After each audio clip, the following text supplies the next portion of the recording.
오늘 우리가 방금 읽은 대로 이 성경의 모든 예언은 어떤 사건이나 환상이나 개인의 어떤 사사로운 이해에서 나온 게 아니죠. 베드로는 예수님을 직접 목격했던 제자였죠. 특별히 그 변화산 사건을 통해서 친히 하늘 아버지 음성을 직접 들었던 자였죠. 복음서, 사복음서에서 유일하게 그 성부 하나님의 음성이 직접 들려진 것으로 이렇게 묘사하고 있는 곳이 두 군데가 나오죠. 세례 받았을 때 요단강 그 세례 직후에 하늘에서 하나님의 성부 아버지의 목소리가 너는 내 사랑하는 아들이고 내 기뻐하는 자다, 이렇게 3장 17절에 언급되고 있죠. 그리고 또 하나는 이제 그 헤르몬산이라고 하는 마태복음 17장에 나오는, 마태복음 17장 5절에 높은 산에서 야고보와 또 그 형제 요한과 함께 그 목격했던 그 변화산 사건이죠. 여기서 예수님은 그 영광스러운 모습으로 이렇게 변형되신 후에 하늘로 이렇게 들려서 하늘에서 들려오는 하나님 음성을 듣죠. 너는 내 사랑하는 아들이다. 내 기뻐하는 자니. 여기 하나가 더 부과됩니다. 너희는 그의 말을 들으라. 예.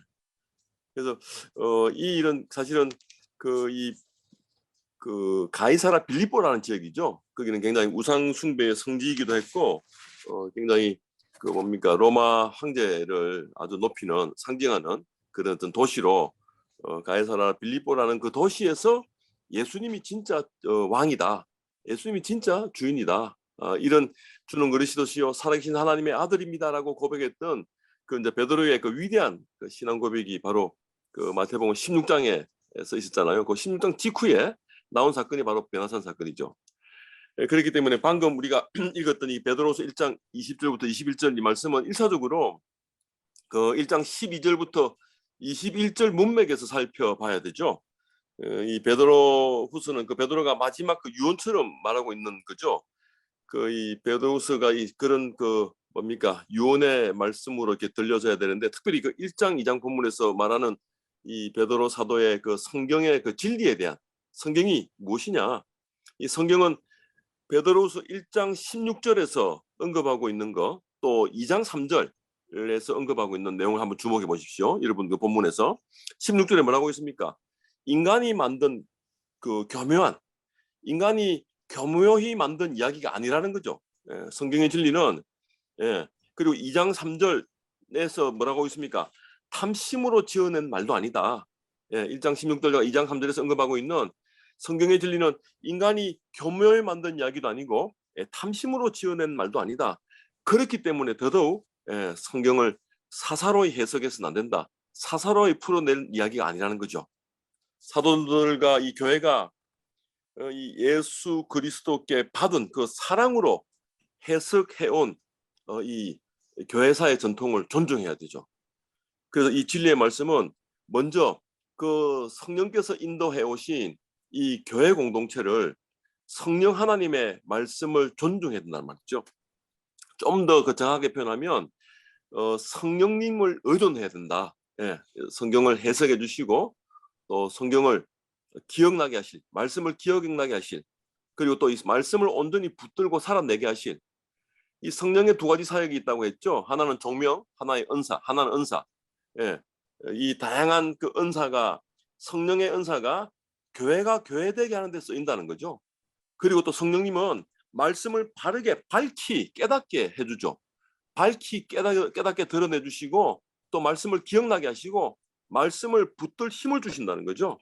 그래서 특별히 오늘 그 베드로전서 1장 19절을 보시면요, 우리에게 더 확실한 예언이 있다. 이 예언이 있어서 이 어두운 데를 비추는 등불처럼 날이 새어 샛별이 우리 마음에 떠오르기까지 주의해야 된다. 이런 표현이 있습니다. 그래서 이 성경의 그 예언들이 이 베드로의 그 변화산 체험보다도 더 확실한 진리라는 거죠. 아니 어쩌면 이 베드로의 그 이 변화산 체험을 통해서 예수님에 대한 이 구약의 예언이 더 확실한 진리로 증명되고 있다고 말하고 있는지도 모르죠. 그래서 이 19절에서 날이 새는 것 그리고 샛별이라고 이 표현은 둘 다 예수님의 재림을 가리키는 것으로 어떤 이에게는 구원의 완성으로 또 어떤 이에게는 영원한 심판으로 경험된다는 것입니다. 그렇기 때문에 우리가 성경을 바르게 읽고 해석하고 살아내는 이 오늘은 우리에게 매우 중요한 하루가 될 것입니다. 그래서 오늘 여러분과 함께 다룰 주제가 바로 성경 묵상과 이 성경 해석이라고 하는 주제인데요. 이번 그 묵상 그 세미나를 계속 지금 진행해 오면서 지난 9주차 오늘 10주차인데요. 계속 제가 반복적으로 강조하고 여러분들이 그냥 알게 모르게 의식적으로 무의식적으로 기억해야 될 단어가 하나 있었죠. 읽기죠, 읽기. 예. 오늘도 여러분들 오랜만에 저를 만나 놓으니까 저의 얼굴을 읽고 있죠. 얼굴 좀 많이 부었네. 아침에 일어나서 피곤했네. 여러분들 표정과 이 화면상으로 비춰지는 저의 모습을 통해서 여러분들이 나름대로 저를 읽었어요. 그리고 읽고 나서 해석을 하고 있죠. 예, 저의 모습을 겉으로 비춰지는 모습을 통해서 여러분들 나름대로 짐작을 합니다. 여러분의 경험을 통해서 여러분의 선 이해를 통해서 저의 상황을 이제 나름대로 해석하고 있어요. 제가 잠을 많이 못 잤거나 뭐 이 사역이 너무 바빴거나 뭐 이런저런 이유 때문에 피곤해서 얼굴이 좀 이렇게 저렇게 보였다 이렇게 나름대로 해석할 수 있는 거죠. 그래서 이 읽기는요, 제가 읽기의 능동태가 뭐라 했습니까? 읽기의 능동태는 듣기죠, 듣기. 예. 기독교는요, 우리 기독교 신앙은 읽는 종교입니다. 그리고 듣는 종교입니다. 예. 그래서 이 말씀을 읽으면서 말씀을 바르게 해석하면서 하나님의 마음을 읽어내는 거죠. 하나님 말씀을, 하나님의 음성을 듣는 것이죠. 그래서 오늘 여러분 강의 안에 성경, 우리에게 주신 하나님의 최고의 선물. 예. 우리는 누구나 본능적으로 읽는 자들이다. 예. 그래서 그리스도인이란 따르는 자, 뭐 배우는 자, 오늘 뭐 주제에 맞게끔 읽는 자. 예. 말씀이 육신이 되어 우리에게 오신 이 예수님을 따르는 자. 이 예수님을 혹은 또 예수님께 배우는 자, 또 예수님의 삶과 인격과 그분의 하신 말씀을 바르게 읽어내는 자. 그래서 이 읽기를 통해서 성경을 통해서 우리는 죄에 대해서, 의에 대해서, 또 하나님의 나라와 구원에 대해서 우리가 바르게 해석해내고 또 그걸 붙들고 살아갈 수 있는 거죠. 그래서 제가 지금 첫 번째 강의 안에 뭐 더 바이블 해가지고 뭐 비블리온, 그 비블리아, 뭐 그 책의 복수가 이제 비블리아인데요. 북스, 그래서 비브리수 다 이렇게 같은 말로 이렇게 표현해놨는데요. 여러분들 레바논, 오늘날 레바논 지도를 한번 보시면 비브루스라는 도시가 있어요. 해안 도시인데 베이루트 공항의 북쪽으로 위쪽으로 두 번째 위치한 도시예요. 주요 이제 항구 도시가 있습니다. 두 번째 위에 있는 도시가 고대 파피루스 무역의 집산지였죠. 오늘날로 따지면 종이죠, 종이. 파피루스라고 하는. 그래서 고대 이 그리스 사람들은 이 파피루스를 이 비브리스라고 불렀습니다. 그래서 이 발음이 비슷해 놓으니까 뭐 이런 이유로 그랬는지 이 항구 도시를 이제 비브리스로 부르면서 오늘날 성경의 어원이 됐죠. 그래서 비브리온, 이 비브리온은 이 비브루스하고 매우 밀접한 연관이 있는 단어죠. 그래서 마치 종이가 원단이고 또 책이 이 종이 원단을 재단한 것으로, 그래서 이 책이 만들어진 거죠. 파피루스 종이, 또 비브루스 도시 이름, 비브리온 책들. 그래서 오늘날 더 바이블이라고 하는, 그래서 이 책이라고 하는 것은, 이 성경이라고 하는 것은 읽기를 전제하고 있다는 거죠. 읽기를 전제하고 있다는 걸 우리가. 그래서 이 인생에게 주신 가장 멋진 선물, 이 성경은 읽는 것을 전제하고 있다. 그래서 이 건강한 신앙은 결국 이 바르게 읽는 것을 전제로 한다는 거죠. 바른 해석을, 성경을 바르게 읽어내고 해석하고 있는 것을 전제하고 있다. 그리고 이 바른 읽기는 뭐예요? 이 바른 해석은 이 바른 읽기를 전제하고 있다는 거죠. 그래서 이 읽기와 해석과 적용된 삶, 건강한 삶은 분리될 수 없는. 그래서 제가 뭐 여러분 강의 안에 암과 삶과 됨의 일치라고 표현하는데, 계시의 완성된 형태인 예수님이 그렇게 우리에게 나타나셨죠. 예수님이 구약을 이해하고 있는 암과, 예수님이 구약을 이해하고 살아내신 삶과, 시험 받을 때도 그랬고요. 마지막 십자가 지기 전까지 사단의 유혹을 모두 극복할 수 있었던 이유가 뭐예요? 바로 하나님의 뜻을 온전히 알았기 때문이죠. 구약을 통해서 드러난, 구약을 통해서 읽혀진 하나님의 마음을 바르게 이해하고 있었기 때문에 예수님의 삶이 완벽해졌죠. 그리고 많은 사람들로 하여금 예수님을 칭송하게 됐죠. 하나님을 찬양하게 됐죠. 그게 이제 됨됨이라고 표현할 수 있는 거죠. 예수님의 됨됨이가 살아온 삶과 또 그분이 아는 암과 완벽하게 일치된 삶이었죠. 그래서 그게 성경에 잘 표현되고 있습니다. 그래서 우리가 오늘날 우리가 적용할 수 있는 거죠. 우리도 이런 하나님께, 이런 예수님께 늘 의존적인, 감사하면서 우리의 말과 글과 삶이, 우리의 말솜씨가 달라져야 되죠. 이제 이 말씀을 바르게 읽어내고 해석하고 살아내는 사람들은 이 언어가 달라집니다. 먼저 이 마음의 태도가 다르기 때문에 이 마음에서 나오는 이 말에 온기가 있습니다. 이 사역자로서 열기가 느껴져요. 그리고 글에도 마찬가지죠. 글 솜씨가 달라집니다. 물론 뭐 어떤 사람은 글을 굉장히 잘 쓴 사람이 있죠. 또 어떤 사람도 글 솜씨가 좀 부족한 사람이 있죠. 그럼에도 불구하고 이 삶의 솜씨만큼은 변함이 없어요. 삶의 솜씨만큼은 탁월해요. 말 솜씨와 글 솜씨가 좀 부족하다 하더라도 삶의 솜씨, 삶의 솜씨만큼은 완벽을 향해서 예수를 닮아가는. 그래서 부단히 우리도 이런 일치를 향해서 살아가는 것이 신앙이고, 이런 일을 위해서 부단히 서로 격려하는 이 교회가 하나님 나라의 건강한 공동체로 드러나는 거죠. 그래서 성경은 하나님께서 우리 인생들에게 주신 가장 멋진 선물이고, 죄에 대해서, 의에 대해서 이 바르게 깨달아 알게 하시고, 그리고 성경을 읽는 우리들을 하나님 나라와, 그러니까 이 하나님 나라 그 과거, 현재, 미래, 우리 과거 구원을 경험했죠. 현재 지금 그 구원을 경험하고 있죠. 그리고 앞으로 또 이 구원을 경험해 갈 것이죠.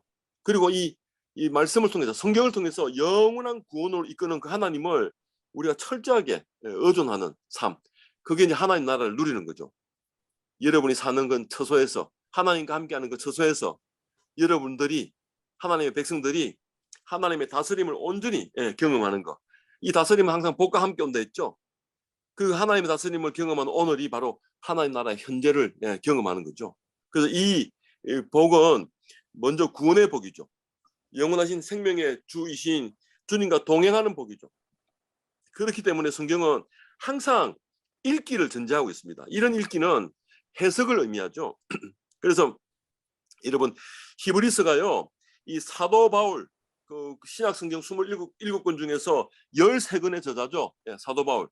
그리고 또 사도 요한, 이 신약 성경 27권 중에 5권의 저자가 사도 요한이죠. 그래서 이 바울과 요한과 함께 신약 성경의 3대 저자라고 일컬을 수 있는 히브리서 저자. 누군지는 모르겠으나 아직까지 저자가 밝혀지지 않았죠. 그래서 이 히브리서는요, 편지인 듯 편지 아닌 편지 같은 설교입니다. 그래서 이 설교 같은 편지의 저자가 누군지 아직도 우리가 알 수 없다고 아까 이야기했죠. 그 당시 독자와 히브리 저자는요, 서로 누군지 잘 알고 있었어요. 정확히 알고 있었어요. 그래서 이 히브리서 저자가 지속적으로 강조하는 게 바로 말씀하신 하나님입니다. 히브리서 여러분 다시 한번 읽어보십시오. 계속 말씀하신 하나님, 말씀하신 하나님. 하나님이 말씀하시는 분으로 드러나죠. 특별히 그 첫 장 1절 2절에서도 동일하게 구약의 꿈과 환상과 천사와 다양한 모양, 이 모양 저 모양으로 말씀하신 하나님. 그리고 이 마지막 때에는 아들을 통해서 말씀하신 하나님이 이 3절에서 뭐라고 있습니까? 히브리서 1장 3절에서 이렇게 이야기하고 있죠.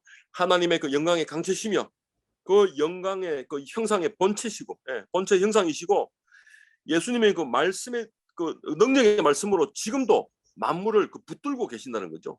그리고 예수님은 죄를 정결케 하시는 일을 하신다는 거죠. 말씀으로. 그래서 높은 곳에 지극히 크신 이의 그 우편에 앉아 계셔서 오늘도 지금도 우리를 말씀으로 다스리는 분이 바로 예수님이라는 거죠. 그래서 이 구약의 모든 것들, 천사보다도 구약의 제사제도보다도 제사장보다도 왕보다도 어떤 것보다도 그 무엇보다도 더 우월하신, 위대하신, 뛰어나신 분이 누구다? 예수님임을 증명하는 책이, 그래서 히브리서가 그런 그 스케일로 써지기 때문에 좀 스케일이 남달라요. 그렇기 때문에 이 예수님은 계시의 궁극적이고 최종적이고 결정적인 완전한 계시로 성경을 통해서 나타나신 하나님이시죠.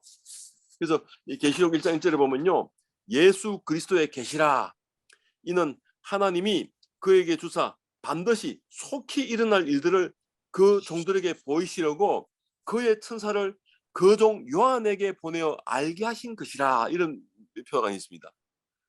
계시는 무엇입니까, 여러분? 계시는 이제 감추어진 것이 밝히 드러난 것이죠. 예. 하나님은 이 예수님을 통해서 계시를 드러내셨죠. 우리에게 보여주셨죠. 우리가 손으로 만지고 예, 우리가 뭡니까?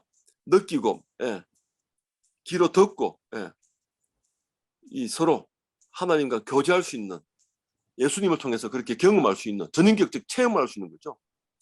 그래서 이 계시를 통해서 무엇이 궁극적으로 드러났다고 했습니까?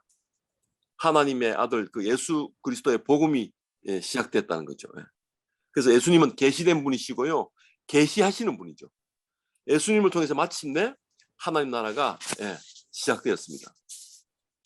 그래서 여러분들 모든 해석의 문제는요. 해석자의 문제입니다. 성경이 여러분들이 성경이 어떻게 읽혀지고 있습니까? 성경은 일단 두 가지 특징이 있다는 것을 우리가 알고 있어야 돼요. 성경의 두 가지 특징과 해석이 왜 필요한지를 여러분 강의 한 두 번째 한번 보세요. 성경은 땡땡의 언어로 기록된 땡땡땡의 말씀이기 때문에 성경 자체가 땡땡을 요구한다. 여기 들어갈 땡땡이 다 무엇입니까? 첫 번째 땡땡이 뭐예요? 성경은 인간의 언어로 기록된 것이 예, 인간의 언어로 기록된 하나님 말씀이기 때문에 성경 자체가 해석을 요구하고 있어요. 예. 이런 신적인 특징이 있다는 거죠. 하나님 말씀으로서의 그 영원한 타당성, 불변하는 진리죠. 예, 변치하는. 하나님은 지금도 이 말씀을 통해서 예, 변함없는 사랑을 우리에게 계속 표현하고 계십니다. 이 표현하는 우리에게 선물로 날마다 제공해 주시는 하나님의 마음을 우리가 잘 받아서 포장을 잘 뜯어봐야 되잖아요.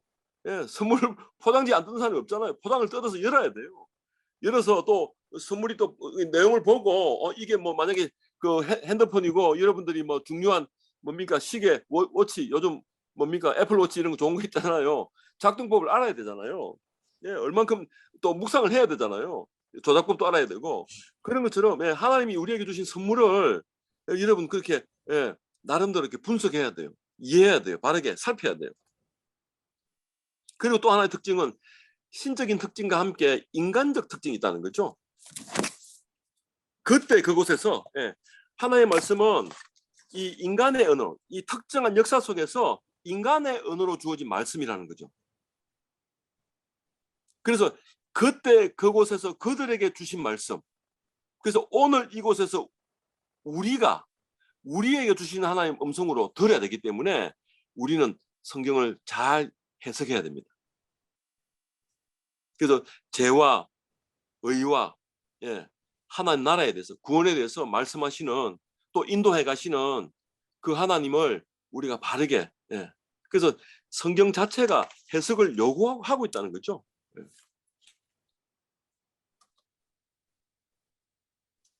그래서 이 그 성경 해석의 또 중요한 그 뭡니까 맥락이 있습니다. 해석의 두 가지 맥락이 있는데요. 하나는 이제 문학적 맥락이라고 이야기하죠. 또 하나 역사적 맥락. 예. 그 여러분들 맨 밑에 4번의 그 언급들을 제가 해놨는데요. 나중에 언급할 텐데 문법적 해석, 맥적 해석, 예. 코텍스트, 예. 텍스트와 코텍스트, 그리고 컨텍스트. 예.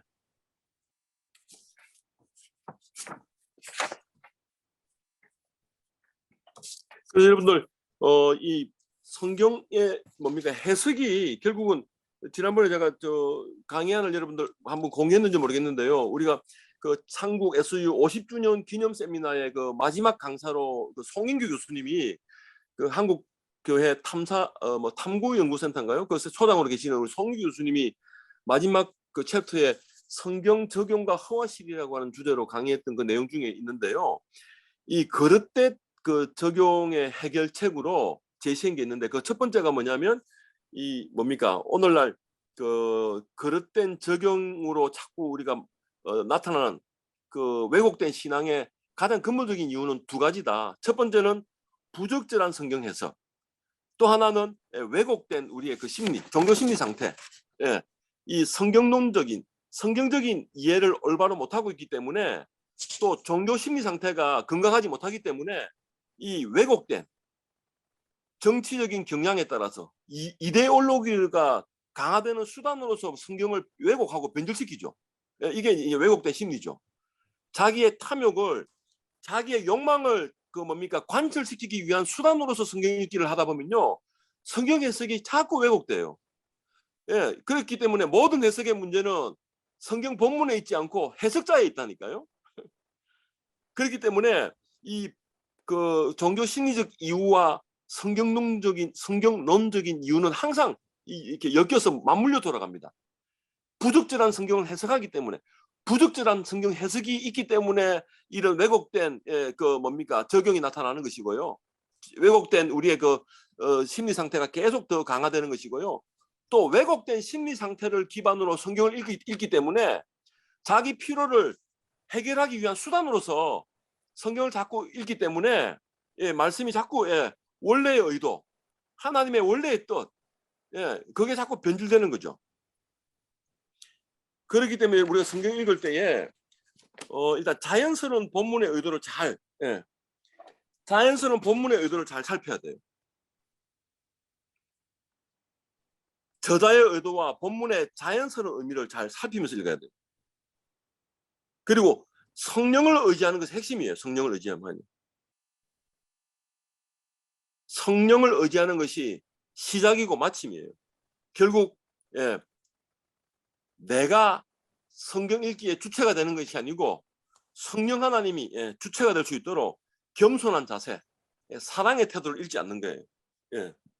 그리고 해석의 목표가 메시지를 듣고 분별하여 살아내는 것. 이 말씀을 붙들고 내가 온전한 그리스도인으로서, 그래서 목사가 예수 믿기가 가장 어렵다고 이야기하잖아요. 목사가, 선교사가 예수 믿기가 가장 어렵다고 이야기할 이 역설, 이 아이러니, 이걸 위해서라도 겸손한 자세, 사랑의 자세. 이제 목사가 되면 이제 더 이상 배울 것이 없다라고 이야기하는데 아니에요. 그 알물 기반으로서 부단히 그 삶의 음식, 글솜씨와 삼솜씨를 말솜씨와 글솜씨와 삼솜씨가 이 일기를 통해서 부단히 연습되는 게 선교사이고 목사의 사역자의 자세여야 되죠. 그래서 정성국 교수가 그 묵상과 해석이라고 하는, 제가 전에 처음 강의할 때가 여러분들에게 언급을 했는지 모르겠는데요, 바른 성경 읽기를 위한 4가지 그 해석의 틀을 이야기한 적이 있을 겁니다. 그 묵상과 해석이라고 하는 책에서 언급한 이야기인데요, 정성국 교수님이 그 이 책에서 정리해 놓은 이야기입니다. 첫 번째가 하나님의 성교 이야기를 읽어라. 바른 성경 읽기를 위한 4가지 해석의 틀. 첫 번째, 하나님의 성교 스토리를 읽어야 할 것. 두 번째, 예수님을 만나는 이야기를 읽어라. 우리가 먼저 예수님을 만나야지, 예수님을 만났던 사람을 통해서 우리 성교 현지에 있는 사람들이 예수님을 만날 수 있어요. 나도 예수님을 온전히 만나지 못했는데 어떻게 우리가 예수님을 만나라고 그들에게 이야기할 수 있겠습니까? 그래서 내가 먼저 예수님을 만났던 이야기로 그 성경 이야기 속에서 만났던 사람을 통해서 내가 예수님을 만나는 거예요. 그래서 나를 통해서 또 이 선교지에 있는 사람들이 예수님을 만나도록, 그래서 하나님 나라를 연결하고 이어주는 사람들이죠, 우리가. 이게 바로 선교죠. 세 번째는 지금 여기에 임한 미래에 도래해야 할 하나님 나라 이야기를 읽으라는 거죠. 선교 이야기를 읽을 것, 예수님을 만나는 이야기를 읽을 것, 하나님 나라 이야기를 읽을 것, 특별히 하나님 나라 현재성, 지금 여기에 임한 미래에 도래해야 할 하나님 나라 이야기, 미래의 소망도 버리지 않고 지금 현재성도, 현재 그 하나님 나라 이야기도 소홀하지 않는. 네 번째가 신앙 공동체 이야기를 읽어라. 하나님 나라 공동체, 신앙 공동체. 결국 이 성경 이야기 전체가 뭡니까? 이 개별 본문을 잡아주는, 이 성경 전체 이야기가 이 개별 본문을 잡아주는 해석의 틀이 돼야 돼요. 방금 이야기했던 하나님의 성교, 예수님을 만나는 이야기, 또 하나님 나라 이야기, 또 공동체 이야기로 읽어야 되는 이 4가지 해석의 틀을 성경 전체가 제시하는. 그래서 이 창조부터 새 창조까지 이 스토리 안에서 우리가 지금 마지막 새 창조를 바라보면서 이 악을 극복해내면서 공동체와 하나님 나라를 맛보는 지금 시기를 살고 있잖아요. 그래서 이 성경 해석과 적용의 핵심 키워드는요, 사랑의 법에 기초한 해석이죠. 사랑의 법, 겸손과 사랑의 법에 기초한 해석과 적용을 지향해야 할 것. 그렇기 때문에 차별과 혐오를 조장하는 해석과 적용이 아니라 사랑을 촉진하는 해석과 적용. 내가 그렇게 살아야 되는 거죠. 예. 그렇기 때문에 여러분들 나로부터 공동체로, 예, 공동체에서 하나님 나라로. 그래서 교회는요, 하나님 나라를 경험하는 해석 공동체입니다. 하나님 나라 해석 공동체입니다. 그래서 해석의 출발점이 바로 읽기죠. 읽기. 예, 바르게 읽어내야 돼요. 예, 본문을 바르게 읽어야 돼요. 그래서 우리 일반 성경 읽기의 그 성경 해석의 일반 논리, 그 여러분들 혹시 성경이 무엇을 말하느냐, 그 길승남 교수가 이야기했던 변화와 성숙을 이끄는 그 7가지 성경 읽기의 원리, 그 이 길승남 교수님이 쓴 책인데 좀 오래된 책인데요. 성경이 무엇을 말하느냐 이런 책의 제목인데요. 여기서 특별히 성경의 그 일반적인 원리, 성경 읽기에 일반적 원리를 이렇게 한 5가지, 6가지네, 6가지 정리해놨는데요. 일단 천천히 주의 깊게 읽으라는 거예요. 그리고 하나님의 마음, 저자의 의도를 따라 읽어야 되는 거예요. 세 번째는 삼위 하나님 중심적으로 읽으라는 겁니다. 그리고 문맥 안에서 읽어야 된다는 거죠. 문맥은 해석의 왕입니다. 해석의 왕. 그 이 해석의 첫 번째 원리도 문맥, 예, 두 번째도 문맥, 세 번째도 문맥입니다. 문맥이 굉장히 중요합니다. 문맥을 떠나서는 성경을 바르게 해석할 수가 없죠. 그래서 문법적 해석, 굉장히 첫 번째가 일단 문법적으로 잘 이 글을 바르게 읽어야 됩니다. 굉장히 관찰을 잘해야 돼요. 그리고 역사적, 문화적 배경을 고려하면서 읽어라. 예. 그리고 문자는 문자로, 상징은 상징으로 읽어라. 예. 그래서 이 예수님이 비유로 가르쳤던 그 비유도 어떤 사람은 굉장히 이 뭡니까 상징적으로 해석해야 될 것을 상징으로 이해 못하고 문자적으로 해석하고 또 문자적으로 읽어야 될 것을 상징적으로 읽어야 되고 읽고 이렇게 하다 보니까 혼돈이 있다 보니 성경 해석을 바르게 못하는 거죠. 그래서 여러분들 성경 해석의 일반 원리 첫 번째가 뭡니까? 문법적 원리. 본문을 일단 잘 문법적으로 이해하고 있어야 된다. 그래서 그 고린도전서 11장 27절을 보시면요. 그러므로 누구든지 주의 떡이나 잔을 합당하지 않게 먹고 마시는 자는 주의 몸과 피에 대하여 죄를 짓는 것이다. 예. 이 본문은 지금 성찬에 참여하는 참여할 수 있는 그 자격에 대해서 이렇게 말하고 있는 것입니까? 아니면 자세에 대해서 말하고 있는 것입니까? 합당하지 않게가 지금 무엇을 수식하고 있는지 한번 잘 보십시오. 예. 합당하지 않게 먹고 마시는 자는 뭘? 주의 떡이나 잔을 그래서 공동체 안에 있는 지체들을 배려하지 않고 근본적으로는 사랑이 없는 태도를 지적하고 있는 거죠.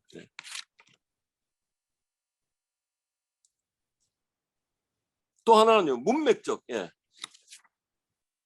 배를 타고 가다가 배가 고파서 배를 먹었더니 얼마 있다가 배가 아파서 배를 먹었기 때문인가 하여 배가 멈추자 말자 화장실로 달려갔다. 여기서 나오는 배는 여러분들이 세 종류의 배가 나오죠. 내가 배를 타고 가다가 배가 배를 주길래 배를 먹었는데 얼마 있다가 배가 아파서 배를 먹었기 때문인가 하여 배가 멈추자 말자 화장실로 달려갔습니다. 이 말에서 배는 여러 종류의 배가 나오죠. 그래서 문맥을 다 고려하면 이 배가 타는 배인지 먹는 배인지 또 내가 아파하고 있는 배인지 이 고려가 되는 거죠. 그래서 이 운송수단인지 과일인지 또 신체 부위인지 먹다와 관련해서도 여러분 마찬가지죠. 문맥에 따라 굉장히 다 다르죠. 나이를 1살 더 먹었다. 나이를 먹은 거죠. 욕을 많이 먹었네. 먹다와 관련해서 우리나라 말이 굉장히 많다고 했죠. 슛, 골도 먹죠. 엄마 옛날에 홍수환이 했던 말이 뭐야? 챔피언 먹었어. 금메달 땄다는 말이죠. 저희 아버님 제가 초등학교 2학년 때 사업도 말아 드셨어요. 말아 먹었다고 얘기죠. 이 다양한 그래서 문맥이 굉장히 중요하다. 문맥에 따라서 단어가 다양한 용도로 쓸 수 있다. 그래서 빌립보서 4장 13절도 마찬가지예요. 내게 능력 주시는 자 안에서 내가 모든 것을 할 수 있다. 이 말이 뭡니까? 지금 이 본문에서는 슈퍼맨이 된다고 이야기하는 게 아니죠. 예, 내게 능력 주신 자라는 건 뭐예요? 11절을 고려해야 돼요. 이 빌립보서 4장 13절만 읽으면 안 되고요. 앞에 문맥을 고려해야 됩니다. 예. 그래서 이 앞에 문맥 11절 12절이 있고 13절이 있다는 것을 우리가 기억해야 되죠. 11절 12절이 뭐죠? 본문 잠깐 한번 보세요, 여러분. 빌립보서 4장 11절 12절 내가 궁핍함으로 말하는 것이 아니다. 어떠한 형편에 처하든지 나는 자족하기를 배웠다. 12절 나는 비천에 처할 줄도 알고 풍부에 처할 줄도 알아. 모든 일 곧 배부름과 배고픔과 풍부와 궁핍에 처할 줄도 아는 일체의 비결을 배웠노라 하고 하는 말이 뭐예요? 내게 능력 주시는 자 안에서 내가 모든 것을 할 수 있다. 내가 슈퍼맨이 된다는 게 아니에요. 지금 바울이 감옥에 갇혀 있잖아요. 그래서 그런 감옥에 갇혀 있는 상황에서 11절 12절을 읽고 난 뒤에 하는 말, 내가 모든 걸 할 수 있다는 말은요. 그 내가 모든 걸 할 수 있는 능력은 어떤 능력? 자족하는 능력이에요. 빈궁한 자리에 놓을 수도 있고 또 가장 부함에 놓을 수도 있고 그리고 역사적 컨텍스트 여러분의 삶의 자리 제가 지금 시간 관계상 간단하게 얘기했는데요. 이 문법적, 문맥적, 역사적 특별히 역사적, 지리적, 문화적, 상황적 그 당시 마태 공동체, 마가 공동체, 요한 공동체 그들의 공동체가 처한 상황 그리고 또 이 글을 읽고 있는 오늘날 여러분들의 공동체의 상황 이런 것들을 고려하면서 읽어야 된다는 거죠. 그래서 굉장히 이게 상호작용일 때 성경의 바른 해석이 된다는 거죠. 그래서 제가 뭐 간단하게 예수님의 비유 해석에 대한 일반적인 지침을 간단하게 이야기하고 오늘 본문 묵상 실습 들어갈게요. 이 비유를 바르게 해석하려면요, 이 건전한 해석 지침을 따라야 되는데 첫 번째가 뭐냐면요, 비유의 세부적인 요소들과 그 표현들에 대해서 지나친 관심을 기울이지 말라는 거죠. 비유 전체를 통해서 예수님이 말씀하시는 그 중심 교훈이 무엇인지 찾아야 된다는 것이죠. 그게 첫 번째입니다. 이 비유를 통해서 드러내고자 하는 예수님의 그 중심적인 메시지가 뭐냐? 여기 주목해야 돼요. 그리고 그러니까 당연히 두 번째, 비유를 말씀하신 예수님의 의도가 드러나는 거죠. 예수님의 의도를 파악해야 된다는 거죠. 그리고 이 비유의 상황을 주의 깊게 관찰해야 돼요. 어떤 상황에서 누구에게 지금 비유로 말씀하시는지 천국을 가르칠 때, 그 천국의 비유로 가르칠 때 질문에 답하는 자가 누군지 논쟁하는지 확인해야 될 뿐만 아니라 이 비유의 그 청중이 종교 지도자들인지 바리새인들인지 아니면 무리들인지 아니면 제자들인지 청자가 누구인지도 알아야 돼요. 그래서 그 상황과 대상에 따라서 이 비유의 의미가 달라지거든요. 특별히 이런 양 비유 누가복음 15장에 나오잖아요. 이런 양 비유 누가복음 15장 3절 7절에 나오는데요. 이와 평행본문에 마태복음도 나오거든요. 마태복음 18장이죠. 18장 12절 14절에 나오는데요. 이 두 비유의 그 내용은 모두 양 100마리를 소유한 사람이 한 마리 잃은 양을 찾고 기뻐한다는 이야기잖아요. 그 내용이잖아요. 그래서 예수님은 이 같은 비유를 각기 다른 상황에서 말씀하고 계십니다. 누가복음의 상황은 누굽니까?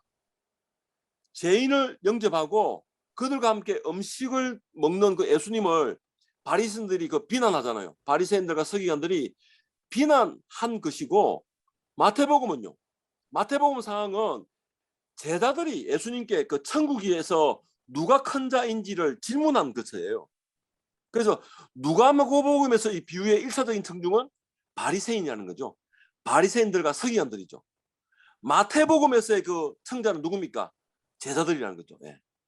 그렇기 때문에 누가복음에서는 예수님은 바리새인들과 서기관들에게 죄인이 회개하는 것은 하나님이 기뻐한다. 죄인이 회개하는 것을 하나님이 기뻐하신다는 사실을 알려주는 것이고요.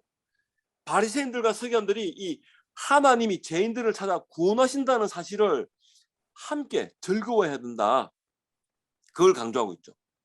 근데 마태복음에서는요. 소자가 실족하는 것을 하나님이 기뻐하지 않는다는 사실을 제자들에게 알려주기 위하심이죠. 제자들은 이 하나님의 그 양떼 중에서 단 하나도 잃어서는 안 된다는 것을 제자들에게 들려준 말씀이죠. 그래서 똑같은 비유지만은 누가 이 말씀을 듣고 있느냐 이걸 잘 살펴야 되는 거죠. 그리고 또 네 번째는요, 이 비유를 올바로 해석하기 위한 네 번째 지침. 비유의 그 해석에서도 문맥이 굉장히 중요합니다. 문맥. 아까도 얘기했지만은 문맥이라 했잖아요. 그 비유의 그 도입 부분과 결론 부분에 그 주의를 잘 기울여야 돼요. 도입 부분에서는 그 비유의 그 상황과 대상을 이해하는 데 도움을 주고요. 결론 부분에서는 비유의 그 요점과 예수님의 의도를 파악하기 위해서 아주 중요한 단서를 제공하는 게 많아요. 그래서 비유의 결론에서 예수님은 비유의 그 핵심 교훈을 제시하고 계시죠.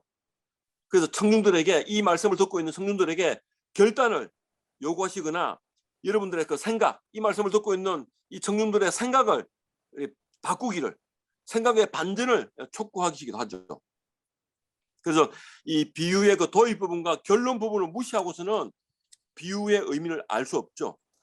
그 열머나 비유도 마찬가지예요. 예. 열머나 그 누가복음 19장 12절, 27절 오늘 실습 본문 바로 그 이후에 나오는 본문인데요. 이 도입 부분에서 예수님이 이 비유를 말씀하신 그 상황과 목적을 보여주고 있죠. 그들이 11절에 뭐라고 있습니까? 그들이 이 말씀을 듣고 있을 때에 누가복음 19장 11절입니다. 비유를 더하여 말씀하시니 이는 자기가 예루살렘에 가까이 오셨고 그들은 하나님 나라가 당장에 나타난 줄로 생각함이더라. 여기서 그들이 이 말씀을 듣고 있을 때라는 그 표현은 예수님이 예루살렘으로 올라가는 길에 만난 삭개오에게 누가복음 19장 1절부터 11절, 1절부터 10절입니다. 삭개오에게 구원을 선언했던 그 상황과 관련이 있다는 거죠. 예수님이 마지막 그 19장 10절에 뭐라고 얘기합니까? 누가복음의 핵심 주제를 알 수 있는 오늘 구원이 이 집에 이르렀으니 이 사람도 아브라함의 자손이로다. 인자가 온 것은 잃어버린 자를 찾아 구원하러 함이라. 이 구원 선언을 들은 사람들은 하나님 나라가 당장 임할 것을 이라는 그 사실, 임할 것이라는 사실로 오해했죠. 그래서 예수님은 그들의 그 생각을, 이 잘못된 생각을 바로 잡으려고 열머나 비유를 말씀하신 거죠. 그렇기 때문에 이 비유의 그 해석의 그 문맥을 잘 고려해야 된다는 거죠. 그리고 다섯 번째 뭐냐면요. 비유에서 상징적인 그 지시사항을 갖고 있는 그 중심 인물들과 함께 그들의 그 행위, 그리고 그 사물들을 신중하게 가려내야 돼요. 예수님 그 씨 뿌린 사람 그 비유, 가라지 비유, 그 세부 요소들을 하나하나 해석해 주거든요. 근데 예수님이 이렇게 하지 않았다면 제자들은 그 비유의 의미를 제대로 이해할 수 없었을 거예요. 근데 다른 비유들의 그 경우에는 별도의 설명이 없더라도 청중들이 그 비유의 중요한 요소들을 상징하는 바를 그냥 연상할 수 있는 거예요. 연상할 수 있도록 또 말씀하셨고요. 그래서 예를 들어서 혼인잔치 비유에서 그 임금, 아들, 또 혼인잔치 등을 상징하는 바가 그리 어렵지 않잖아요. 아들은, 임금은 하나님, 아들은 예수님, 혼인잔치는 메시아의 그 잔치. 그냥 우리가 충분히 이해할 수 있는 거죠. 그런데 이 비유를 읽는 그 독자들이 세부 요소에 대해서 다른 의미가 숨겨 있다고 생각하는 문제가 이제 발생하죠. 다른 그 의미가 있다라고 약간 알레고릭하게 이제 해석을 하다 보면 비유를 그렇게 왜곡, 약간 그 뭡니까? 그 선한 사마리아 비유에서도 마찬가지죠. 뭐 강도 만난 사람, 여러분들 뭐 옛날에 누굽니까? 그 아우구스티누스가 이렇게 여리고로 내려간 사람은 아담이고, 뭐 예루살렘은 하늘에 있는 평화의 도시고, 여리고는 우리의 그 죽을 운명을 상징하는 그 달이고, 그리고 또 강도들은 마귀와 그의 사자들이고, 또 옷 벗겼다는 것은 그 불멸성을 빼앗은 것이고, 또 그를 때렸다는 것은 죄를 짓도록 유혹했다는 것이고, 거의 죽은 채 버려졌다는 말은 죄로 인해서 영적으로 죽었으나 절반은 하나님을 아는 지식으로 말미암아 살았다는 것이고, 또 제사장은 뭐 구약의 율법을 이야기하고 뭐 제사장을 이야기하고 이런 식으로 각각의 어떤 대입을 해가지고 그런 식의 그 알레고리하게 그렇게 비유를 뭡니까 풀어서 갖다 붙일 필요는 없다는 거죠. 예수님이 그런 처음에 의도가 그러지 않았다는 거죠.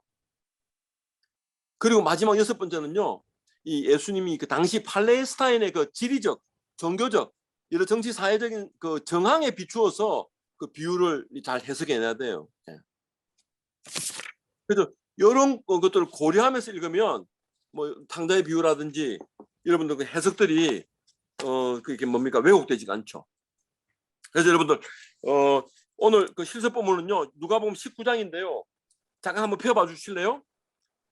19장 여러분들 익히 아는 말씀인데 그럼에도 불구하고 눈으로 빨리 한번 읽어보겠습니다. 눈으로 소리를 내어서 여러분이 입을 벌려서 소리 내어서 한 1분간 한번 같이 읽겠습니다. 1절부터 19절까지. 예수께서 여리고로 들어가 지나가시더라. 삭개오라는 이름 하는 자가 있으니 제사장이요 또한 부자라.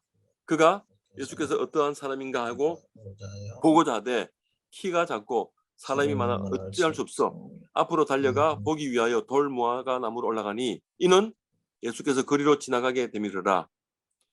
여리고로 들어가실 때에 예수께서 그곳에 이르시니 쳐다보시고 이르시되 삭개오야 속히 내려오라. 내가 오늘 내 집에 유하야 하겠다 하시니 급히 내려와 즐거워하며 영접하거늘 무사람이 보고 수군거리르되 저가 죄인의 집에 들어 유하하러 들어갔도다 하더라. 삭개오가 서서 주께 여짜오되 주여 보시옵소서 내 소유의 절반을 가난한 사람에게 주겠사오며 만일 누구의 것을 속여 빼앗은 일이 있으면 내 갑절이나 갚겠사나이다. 예수께서 이르시되 오늘 구원이 이 집에 이르렀으니 이 사람도 아브라함의 자손이미로다. 인자가 온 것은 잃어버린 자를 찾아 구원하려 함이니라. 예, 한 1분간 여러분들이 오늘 본문의 핵심 내용이 뭔지 간단하게 오늘 새신자가 오늘 우리 교회에 왔습니다. 한두 문장으로 정리해서 오늘 본문 한번 설명해 주듯이 한두 문장으로 정리 한번 해보세요.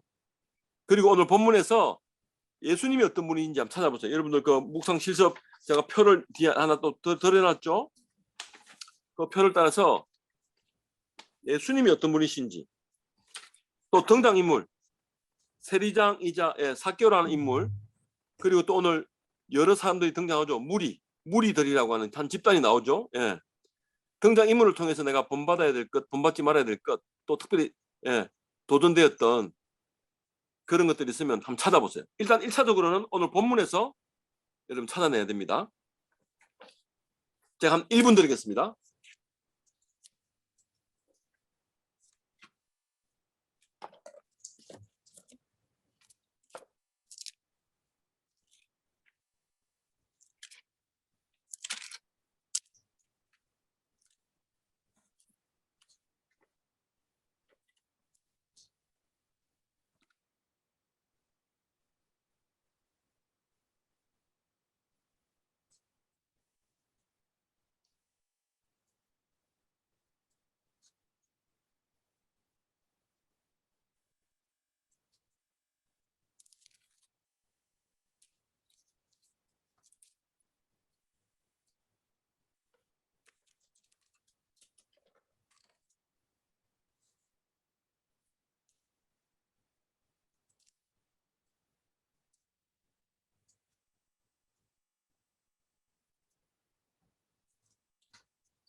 예, 오늘 지금 그 누가복음이 어쨌든 지금 쭉 24장까지 전개되는 가운데 19장이잖아요.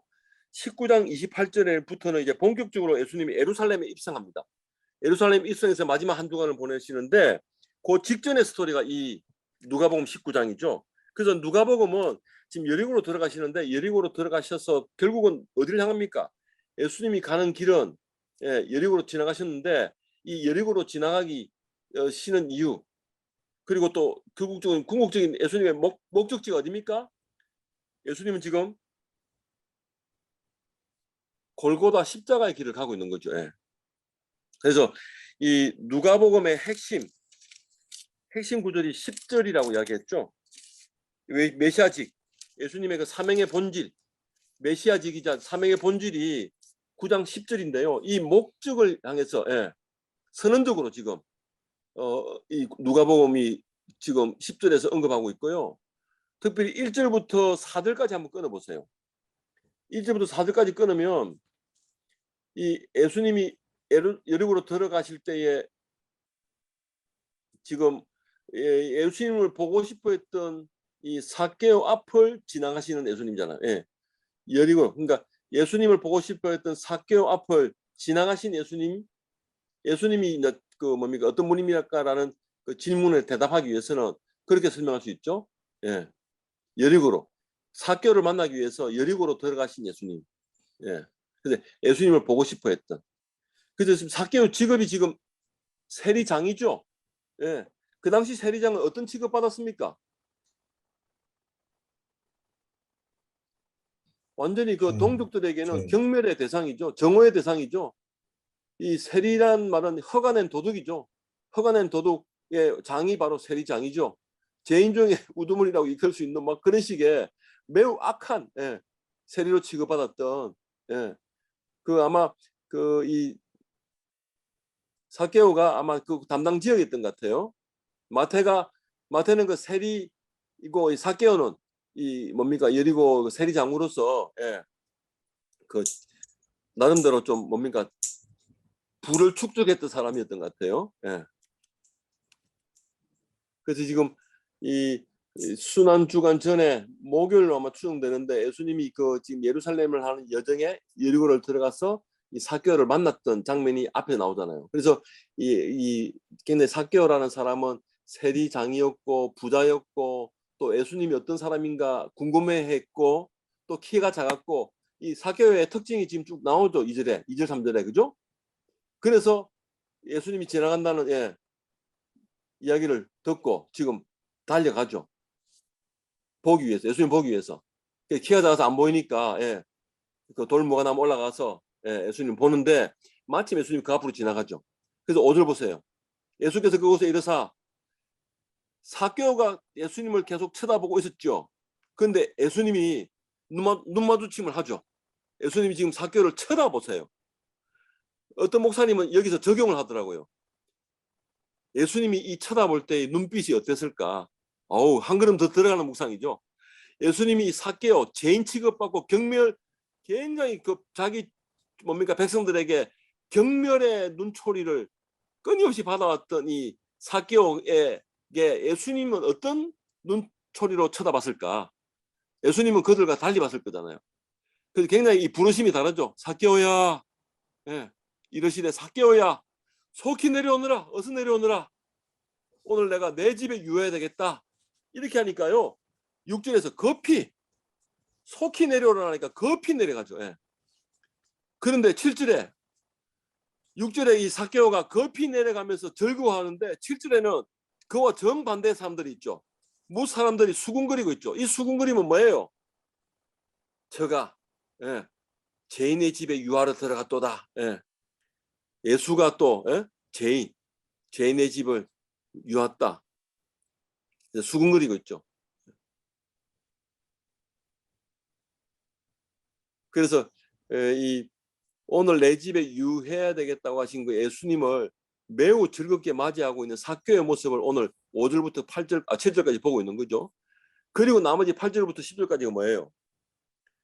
사개오가 지금 예수님 만나고 나서 바로 고백을 하죠.